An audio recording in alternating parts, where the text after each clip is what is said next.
रात का अंधेरा और आसमान में एक रोशनी तेजी से नीचे आ रही है, जैसे कोई तारा नहीं बल्कि कोई हथियार गिराया गया हो। वो रोशनी और तेज होती जा रही है, बादल फट रहे हैं उसके रास्ते से और जमीन पे खड़े इंसान के पास भागने का वक्त नहीं है। और फिर एक धमाका, इतना बड़ा कि आसमान से देखो तो पूरी धरती का एक हिस्सा सफेद हो जाता है एक पल में। एक शॉकवेव जो अपने रास्ते में हर चीज को मिटाता चला जाता है। पेड़, पत्थर, जमीन, सब कुछ खत्म। और उस धमाके से उठता है एक देवकाय आग का कॉलम जो जमीन से उठकर आसमान को चीर देता है। हजारों मीटर ऊपर जैसे धरती का खून बह रहा हो। जो बचता है उसके बाद एक क्रेटर, मीलों तक फैला हुआ। जहां पहले जिंदगी थी वहां अब सिर्फ खामोशी है, सिर्फ राख। जमीन अब भी धीमी आंच में जल रही है, दरारें चमक रही हैं जैसे लावा की नसें हों। और इस मिट्टी में अब कुछ उगने वाला नहीं है सालों तक। ये कहानी किसी साइंस फिक्शन मूवी की नहीं है, ये लिखा हुआ है हजारों साल पहले के ग्रंथों में। भारत के प्राचीन मंदिरों की दीवारों पे, इन दीवारों पे नक्काशी है योद्धाओं की, रथ की, धनुष की, और बीच में एक ऐसी चीज की जो किसी धमाके जैसी दिखती है। एक ब्लास्ट, पत्थर में उकेरा हुआ। गौर से देखो तो इस काविंग में एक तीर से निकलती हुई रोशनी है और उसके नीचे लोग गिर रहे हैं, आंखें ढांप रहे हैं, जैसे कोई चीज इतनी तेज चमकी कि देखना मुमकिन नहीं था। और अब अगर इस प्राचीन ब्लास्ट की कार्विंग को आज के न्यूक्लियर एक्सप्लोजन के साथ रखो तो एक अजीब सी सिमिलैरिटी दिखती है, एक कनेक्शन जो कोइंसिडेंस कहना मुश्किल है। हजारों साल पहले लिखी गई एक मैन्युस्क्रिप्ट ताड़ के पत्तों पे संस्कृत में, उसमें एक हथियार का जिक्र है जो सब कुछ तबाह कर सकता है, और वो हथियार है ब्रह्मास्त्र। एक तरफ प्राचीन संस्कृत के श्लोक चमक रहे हैं, दूसरी तरफ आज के न्यूक्लियर वॉरहेड के स्कीमेटिक्स। दोनों अलग जमाने के हैं, लेकिन दोनों में एक ही चीज दिखाई दे रही है, टोटल डिस्ट्रक्शन का फॉर्मूला। तो ब्रह्मास्त्र है क्या? नाम में ही छुपा है रहस्य। ब्रह्मा यानी सृष्टि के रचयिता और अस्त्र यानी हथियार, मतलब खुद उस शक्ति का बनाया हुआ हथियार जिसने ये पूरा यूनिवर्स बनाया। सोचो, जिसने तारे बनाए, गैलेक्सी बनाई, टाइम और स्पेस बनाया, उसने जब हथियार बनाया तो वो कितना पावरफुल होगा।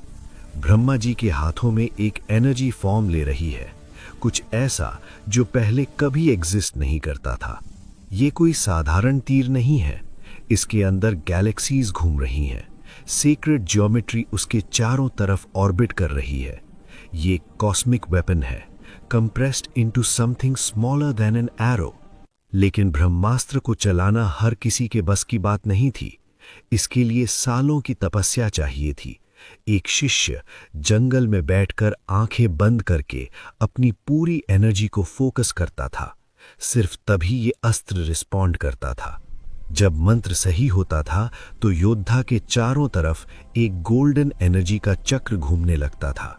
संस्कृत के अक्षर हवा में तैरने लगते थे और उसका शरीर अंदर से चमकने लगता था। और जब वो उठता था धनुष हाथ में तीर चढ़ा के, तो वो तीर से इतनी रोशनी निकलती थी कि आसपास का अंधेरा भाग जाता। एक इंसान के हाथ में भगवान की ताकत। लेकिन सबसे इंटरेस्टिंग बात यह है कि ब्रह्मास्त्र को एक्टिवेट करने के लिए एक स्पेसिफिक मंत्र चाहिए था। बिना उस मंत्र के ये तीर सिर्फ एक तीर था, बिल्कुल वैसे ही जैसे आज न्यूक्लियर मिसाइल लॉन्च करने के लिए एक सीक्रेट कोड चाहिए होता है। एक तरफ प्राचीन योद्धा अपने होठों से मंत्र पढ़ रहा है और वेपन एक्टिवेट हो रहा है, दूसरी तरफ एक modern military officer launch code enter कर रहा है। प्रोसीजर अलग है, टेक्नोलॉजी अलग है, लेकिन कॉन्सेप्ट बिल्कुल एक जैसा। और जब ये अस्त्र गिर जाता था किसी जगह पे तो क्या होता था? ग्रंथों में लिखा है 12 साल तक बारिश नहीं होती थी, जमीन बंजर हो जाती थी, घास तक नहीं उगती थी, सिर्फ मौत और खामोशी। और जो लोग उस एरिया में थे उनके बाल झड़ जाते थे, नाखून टूट जाते थे, अजीब बीमारियां लग जाती थीं जो कोई समझ नहीं पाता था। अब ये डिस्क्रिप्शन कहीं सुनी सुनी सी लगती है ना। 6 अगस्त 1945, एक बॉम्बर प्लेन शांत आसमान में उड़ रहा है। ऊपर से सब नॉर्मल लगता है, लेकिन उस प्लेन के अंदर कुछ ऐसा है जो दुनिया बदलने वाला है। और फिर प्लेन से एक बॉम्ब गिरता है, धीरे धीरे नीचे आता है, हवा में घूमता हुआ। उस वक्त नीचे के लोगों को पता भी नहीं था कि उनके पास सिर्फ कुछ सेकंड बचे हैं। और फिर एक फ्लैश, इतनी तेज कि सूरज भी फीका पड़ जाए। शहर का पूरा सेंटर एक पल में सफेद रोशनी में डूब जाता है। बिल्डिंग्स के शैडोज जमीन पे छप जाते हैं, परमानेंट। उसके बाद जो उठता है वो इंसानी हिस्ट्री का सबसे डरावना नजारा है। एक मशरूम क्लाउड, आग और धुएं का एक कॉलम जो माइल्स ऊपर तक जाता है, और नीचे शहर था ही नहीं। अब जो बचा था वो सिर्फ कंकालें थीं, इमारतों के ढांचे, राख। एक घड़ी जो उस पल पे रुक गई थी जब सब खत्म हुआ, और रेडिएशन जो अब भी लोगों को मार रहा था, बिना दिखे, बिना आवाज के। रेडिएशन सिकनेस, बाल गिरना, नाखून खराब होना, खाना जहरीला हो जाना, ये सब चीजें मॉडर्न साइंस ने 1945 में डिस्कवर की थी। लेकिन ये एग्जैक्ट सेम सिम्टम्स हजारों साल पहले महाभारत के मौसला पर्व में लिखी गई थी, word by word, detail by detail. आग के बिना शरीर जलना, पक्षियों का आसमान से गिरना, पानी का जहर बन जाना। अब दोनों सीन्स को साथ में देखो। एक तरफ प्राचीन ग्रंथ का डिस्क्रिप्शन, दूसरी तरफ न्यूक्लियर आफ्टरमैथ की रियलिटी। दोनों इतने सिमिलर हैं कि कोइंसिडेंस कहना ऑलमोस्ट इम्पॉसिबल है। और सबसे चौंका देने वाली बात अभी आनी बाकी है। 1945, न्यू मैक्सिको का डेजर्ट। एक साइंटिस्ट खड़ा है सुबह के अंधेरे में। दूर एक स्टील टावर है। वो जानता है कि कुछ सेकंड्स में दुनिया बदल जाएगी। और फिर वो फ्लैश होती है। उस साइंटिस्ट का चेहरा रोशनी में नहाता है। उसकी आंखों में उस आग का रिफ्लेक्शन है, और उसके एक्सप्रेशन में कोई गर्व नहीं है, सिर्फ एक गहरा अंधेरा डर है। और उसके बाद जो उसके मुंह से निकलते हैं वो शब्द, वो किसी मॉडर्न साइंटिस्ट के नहीं हैं, वो भगवत गीता के हैं। Chapter 11 verse 32, now I am become death, the destroyer of worlds. और हिंदी में, अब मैं मृत्यु बन गया हूं, संसारों का विनाशक। ये लाइन उस साइंटिस्ट ने कही थी क्योंकि वो संस्कृत पढ़ते थे। उन्होंने गीता का अध्ययन किया था, और उन्होंने खुद माना था कि प्राचीन भारत को कुछ ऐसा पता था जो हम अभी अभी डिस्कवर कर रहे हैं। अब चलते हैं वहां जहां ब्रह्मास्त्र एक्चुअली चला था, महाभारत। कुरुक्षेत्र का मैदान, 2 देवकाय सेनाएं आमने सामने, हजारों योद्धा, हाथी, घोड़े, रथ। इतना बड़ा युद्ध कि धरती कांप रही थी। दोनों तरफ से सेनाएं अपनी पोजीशंस ले रही थी।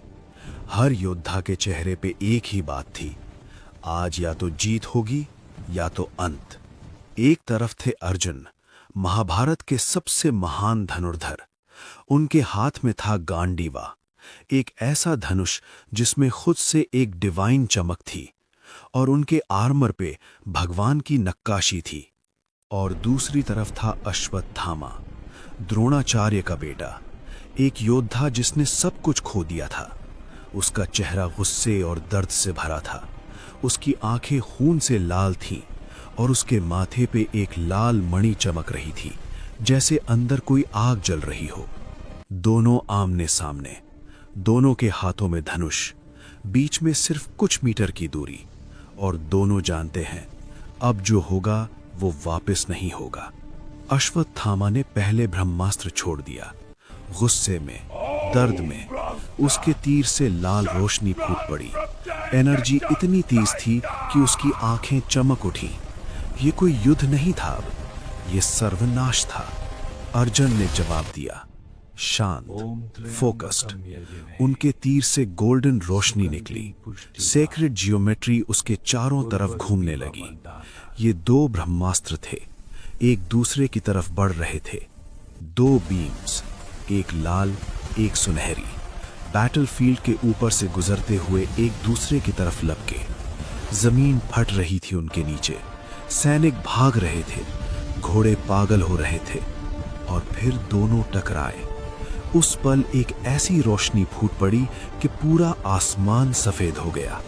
जमीन ऊपर उठी, बिजली चमकी हर रंग की, और उस एक पल में पूरी सृष्टि खत्म होने के कगार पे आ गई।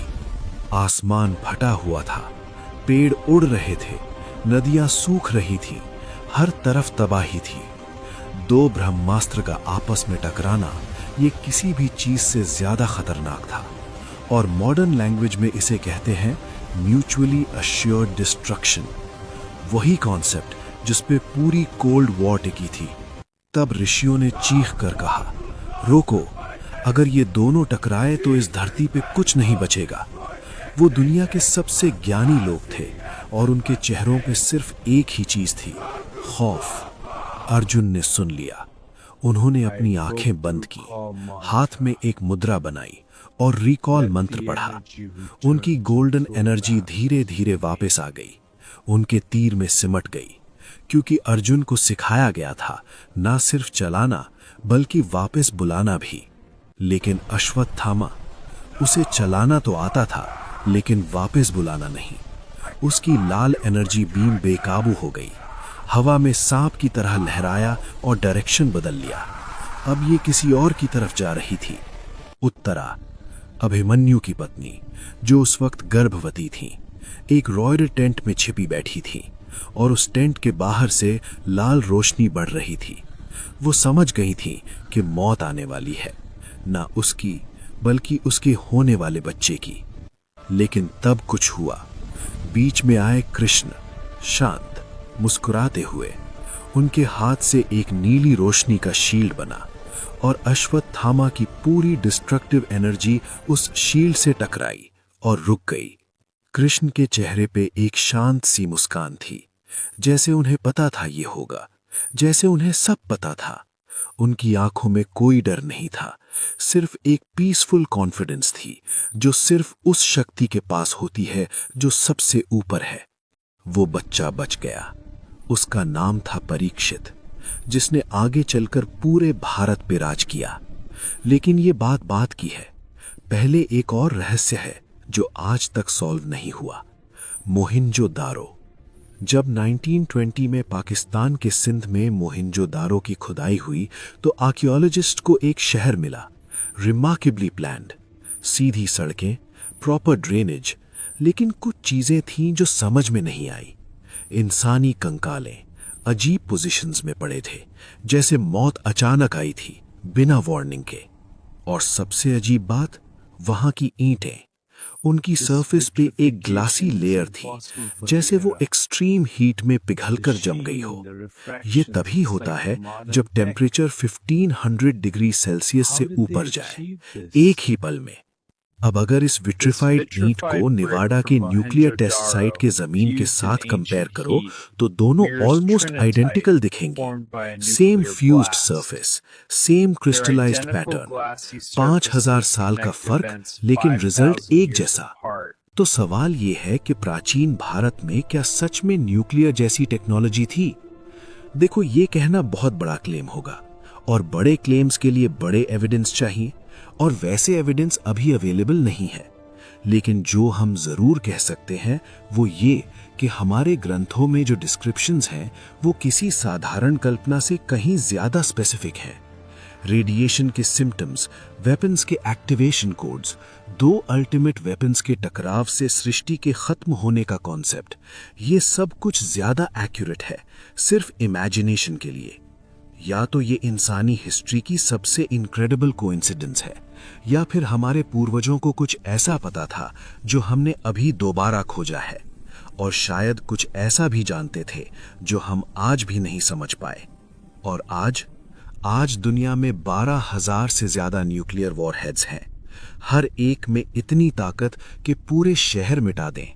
हमारे पास ब्रह्मास्त्र है, मॉडर्न वर्जन में, बंकर्स में, सबमरीन्स में, रेडी टू लॉन्च। बस सवाल ये है कि हमारे पास इसे वापस बुलाने का मंत्र भी है।